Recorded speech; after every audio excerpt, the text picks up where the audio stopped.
Right. Welcome back to another episode of Unfiltered. It's me and Jess. We're here. We're so happy to be with you, although Jess is disappointed that we're not talking about football relationships today. I can't. I It don't was know anything actually about them. basketball. Oh, It's really? fine. It's fine. You Oh, got a sport right, but it's fine. Sports, I get it. We are total polar opposites. it's the only Go place we're sports. opposites. I Go think so. team. Yeah. Yes. It's weird because like Jess and I talk all day, every day, except for like Sunday afternoons. There's like radio silence. And I'm like, what is she? Oh, football. Okay. Sports ball. Yes. Right. Sports ball. It's fine. Okay. Well, we have other important things to talk to you about today, don't we, Jess? We sure do. I'm like really honored that people care about our opinions as much as they have been caring. So thank you to you guys for listening. I know I love all of the, suggestions that we get from listeners on what they are needing some guidance on. Wait, there was a new review yesterday that said totally needed this kick in the brain and mind. We are kicking people in all the right ways. Good for us. Okay, good for us. So, yes, people have been sending in topics. You've been filtering those out. And Yes. what is of topic today? Yeah, one of the most overwhelming topic suggestions we got were helping your kids transition between homes when you are starting to co-parent and then over the years. No, we're talking about the other one. Wait, you thought you said that we could sell my workshop? Right, which is why we're not going to talk about it here. We want people to. Oh, Okay, it's goodbye. okay. Okay. Goodbye. All right. Kevin, Sorry, Kevin. scratch that. Okay, so Okay. people have been vocal about what they want to hear, and we are taking your suggestions to heart. What are we talking about today, Jess? So today we're going to talk about how to attend school events, sporting events, different extracurriculars while having your ex and possibly their new partner, your new partner. How do you kind of figure that all out?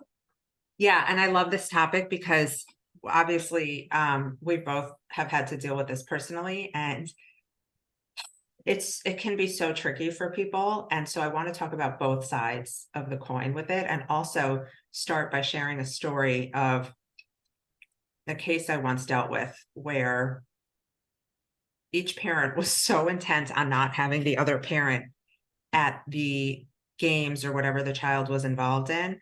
And they would, one would show up and then they would start fights with each other. And then the child quietly picked up on all this tension and decided, you know what, I'm not playing basketball anymore. And that was that. And Right. so I am leading with that. I'm not saying that each parent was right or wrong. We're going to get into all of that, but I want that to be like looming in the air as we start this conversation. Yes, I totally agree. Okay. I'm going to ask you, sports lady, your kids are Mhm. active and involved in lots of stuff. And how did that go for you in the beginning? Yeah, I mean, my kids were so young when my ex and I got divorced, but they were still pretty active in sports, whether, at that point it was just like through our local Y and like rec department and things like that. And it was something that we both wanted them to still be heavily involved in extracurriculars, whatever the extracurricular was. So we had agreed that we would still enroll them regardless of what day it was going to be, where, what day they had the kids. They would still have the chance to have those extracurriculars. And we agreed that we would both be present if able. And I think, and I know we've talked about this, I've talked about it with my clients. One thing I really love, obviously, like I love sports, but I love when kids are in extracurriculars because it also gives you the chance to see them on a weekend that you might, if they're by the other parent, but they're playing a sport, you still get to have that time with them and they get to see both of you there. Ding, ding, ding, ding. That's another co-parenting loophole. We love being active in the PTA or active at school. It's another way to be present for your kids and see them on the days you Yes. don't really see them. So yes. But there's people who believe this is my day. And on my day, I should choose the extracurricular. And on my day, only I should be at the practice or the game. And I personally have an issue with that. Yeah. I agree. I think you're thinking of yourself in that situation and not thinking about what's best for your child and giving them the opportunity that they would have had should you have stayed together. You wouldn't be like, Exactly. this isn't happening. So, yeah.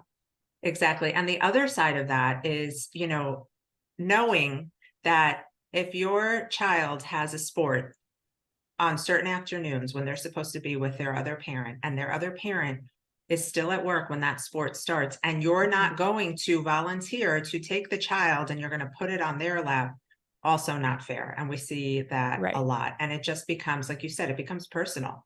It's about, Yeah. resentment and anger, and kids should just be able to come out of school and do what they want to do without any extra pressure of their parents emotions and IMO. Exactly. And, to that point, we have specifically written into our parenting plan because my co-parent does live, about 20 minutes away and he has more of an unpredictable work schedule. So for extracurriculars, even if it's his day, if he's not able to provide transportation, like I have written in there that I have no problem to drive there, pick one of the kids up for practice, take them there just so they still have that opportunity to get to practice, to get to a game. And over the years, we have become so much more flexible with it. I think because the two of us see how much joy our kids get from doing extracurricular activities, but also how much joy they have seeing us both there. And don't get me wrong, we're not standing next to each other, holding hands on the sidelines. Why We're not, we're we say Jess? hi. That's good I know, co-parenting. I I'm just know. kidding. Everyone should do it. Kidding, kidding. But yeah, like they see us both there and, the way that their faces light up, especially on a Saturday or a Sunday when it's like they normally wouldn't see one of the parents, it's awesome for them to be able to experience that. It is. And here's another thing I want to say. Like, your children, once they learn to compartmentalize their lives, they're in two homes. They've got, one house that does things one way and another house that does things the other way. It can also be a little strange for them to see you in the same setting, right? Like, I remember Mm. when Bella was 4 and she started soccer, and her dad and I would be sitting next to each other on the sidelines watching the game or the practice. I could see like her little eyes, like looking at us, almost gauging, like, is everything okay over there? Are they talking? Are they arguing? And so if your children, as much as they might enjoy having you both there, if they might be concerned, or you see them a little anxious about the fact that you're both there together, have a talk with them before the game or Yeah. whatever it is. Say, hey, dad and I are both going to be there. How does it feel for you when we're there? Oh, I love when you're there, but I don't want you guys to have a fight. Oh, you don't have to worry. We're not there to talk about anything other than how proud we are of you playing the sport or how well you're doing it, whatever it is that they're doing, and giving them that awareness that they don't have to worry about you guys in that Yes. situation. Like, Yeah, I you're think just there being like every other parent. right. And I think that gives them, the confidence to focus on having fun at whatever sport they're doing or whatever activity is, rather than like looking over to the sidelines to make sure, like you said, there's no fighting, there's no tension. Um, with that, I think having the conversation too, I don't know if you ran into this with Bella. I've had to have it with both Holden and Sawyer about not feeling like they have to choose who they go to first after the event. I know, Yeah. shout out to Sawyer. She, as you know, got her first touchdown in a football game and she was Woo-hoo! so proud of herself. We were so proud of her. And the game ended and I could kind of see she was running towards the sideline and was like, I don't know Which which way to parent I go? should hug first. She went to dad and I loved it. I'm like, they have this really special bond over football too, and no matter who they go to first, like that doesn't mean they love that other parent more. And you just want to encourage them to do what they want to Yes. do after that game. And kudos to you, because any parent who's been in that situation, it's awkward as hell. And that's not the place to make it a pissing match over who does the kid go to Right. first. Um, you handled it obviously like a champ, but I love that, you recognize that this was like a moment for her. And I've been there, like, during Yeah. soccer, it was the same. Like, as much as I was there and I was present and I was doing my best to be a soccer mom, that was so her thing with her dad. So, like, I Yeah. would always say, if she ran to me first, I'd be like, we gotta go to daddy, look how excited Yeah. he is, because I, Hmm. couldn't fake the level of excitement he would have for her things. And that in itself teaches children that it is okay to love their other parent, that it does not affect you in any way. If you are the parent that says, hey, what about me? Ooh, Mhm. God, cringe. Because then right away it's signaling to the child they did something wrong and they should be ashamed about their choices. Right. And that's like, that's the last thing we want for kids. And I think it also just shows kids that although they may have two houses, that they are still, have two parents that are coming together to support them in any activity, whether it's something sports related, if they do like if they're in theater or band, anything like that, they have the support of both of their parents.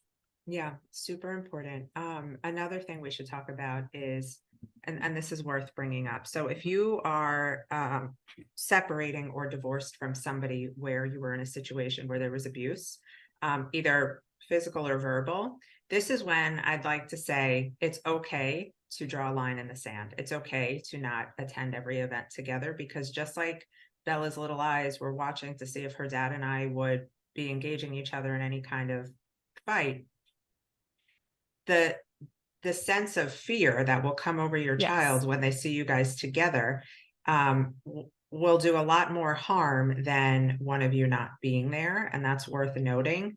But if you guys are just, in a cycle of just picking at each other and mad at each other, like that to me, you could put that aside and go to the sporting event. But if there is a real threat of danger or violence or abuse of any kind, you want to protect yourself first. Yes, I totally agree. So here's another thing that has to add on to this conversation, and we have to go there. I get this now too a lot. Should my ex doesn't want my significant other at the baseball games? That's not fair. I should be able to bring Mhm. my new boyfriend to the baseball games. Okay, let's discuss. Yeah. I mean, I think so much of that, like you have to peel back what it is that why they're not wanting them there. Was it infidelity? Was this an affair partner?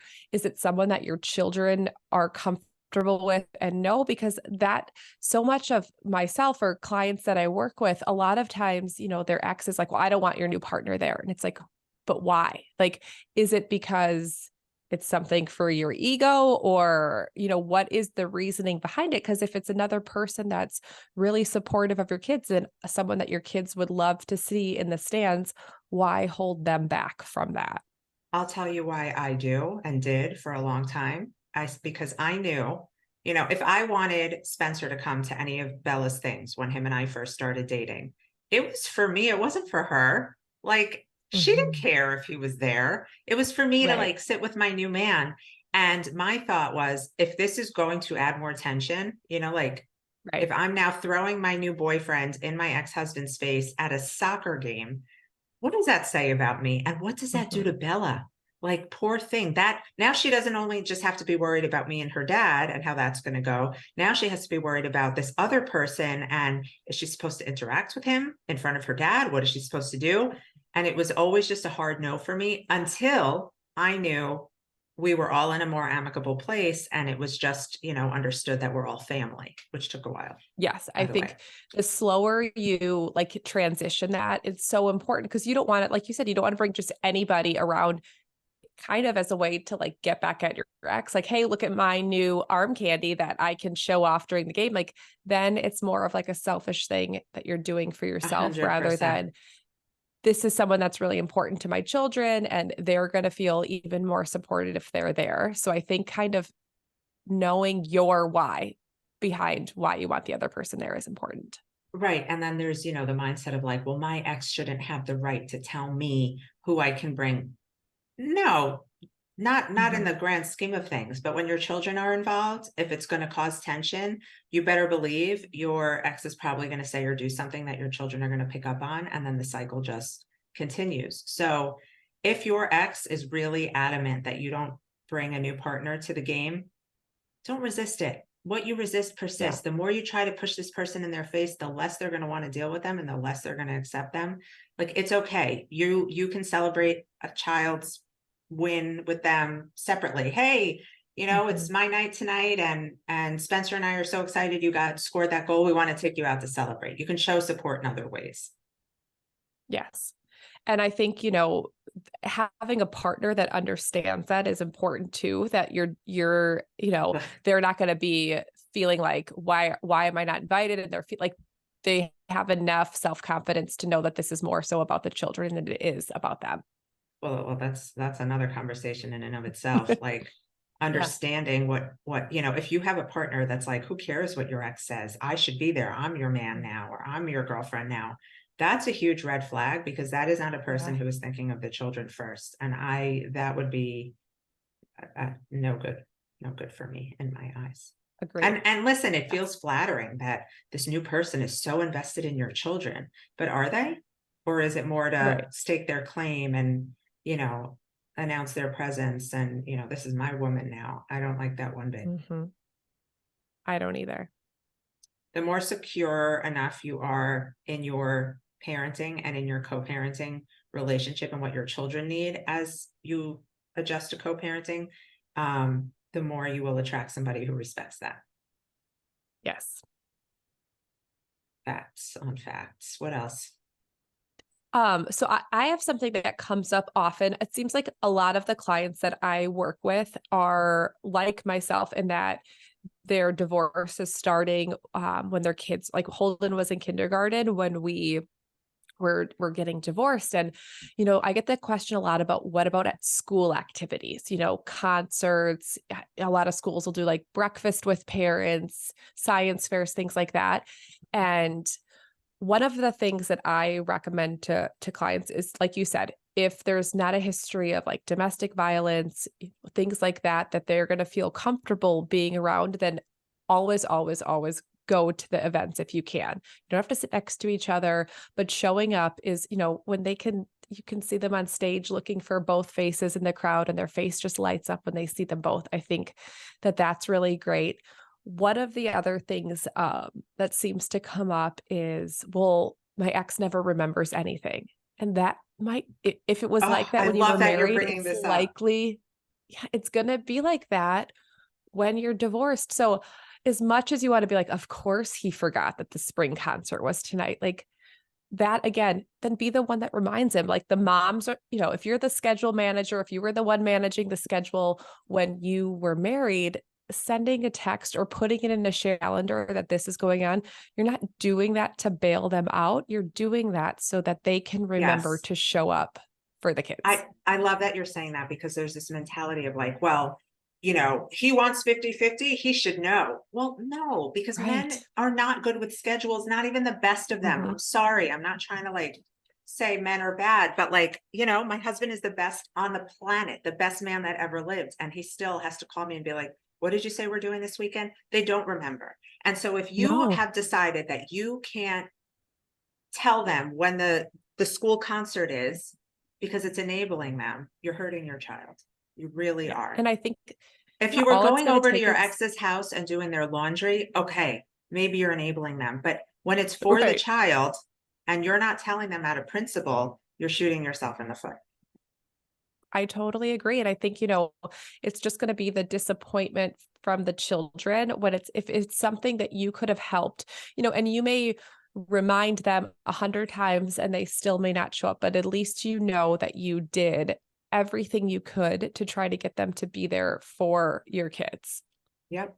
Yep, for sure. And I think the same is said about like scheduling, conferences. Again, if you're able to attend school conferences together, things with the teacher, one, teachers have a million things on their plates. So if you're able to do it in one conference versus two, that's ideal. But asking them, hey, conferences are coming up this Thursday. What time works well for you? And if it's a time that doesn't work well for you, then you guys kind of work back and forth. But rather than just being spiteful and scheduling something, knowing that it may not work with your co-parent's schedule, I mean, again, that's just harming the children, and you want them to see a united front with school. And you also want to show your ex that you are, despite, how resistant they might be to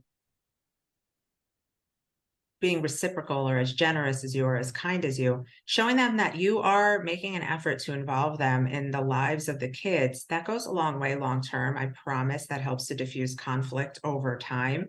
I know for sure Bella's dad is never going to be able to make some of the daytime school stuff because of his school Yeah. schedule or his work schedule. I'm never going to not tell him about it. I'm never going to, Mhm. tell him after like, oh, sorry, I forgot to tell you because you had work. No, I'm going to put it out there. I'm also going to send a calendar invite so he knows it's happening. Yes. And if by some chance he can make it, great. If not, I tried. Yeah, and I think, that's all we can do is let them know the schedule, when things are going to happen, communicate about that. And then one of the other things that I do, for my kids, but also for my co-parent is if they aren't able to attend an event during the school day, take the pictures and share those pictures with your co-parent. They may feel like they're missing out, but being able to see those pictures, and then if your kids go over to their co-parent's house, they could be like, "Hey, I saw how great you did, at the fun run today," or whatever the school event was. And they feel like, "Oh, like dad still got to see what happened when I was at school, even though they were working and unable to attend." Oh yeah, for sure. And something else I do, because kids like they come out of school, they tell you what they need to tell you about the day, and then they're like over it. If Bella comes home and tells me she got an A on her math test, or the other day she stood up to a bully and was really proud of herself, the first thing we do is FaceTime dad because I want Yes. her to feel that these wins that she shares with me are big and important and that I care about daddy knowing too, because I want him to praise her in that moment, to reinforce their attachment, to show that like we're both involved in your life, girlfriend, like we're both Mhm. watching.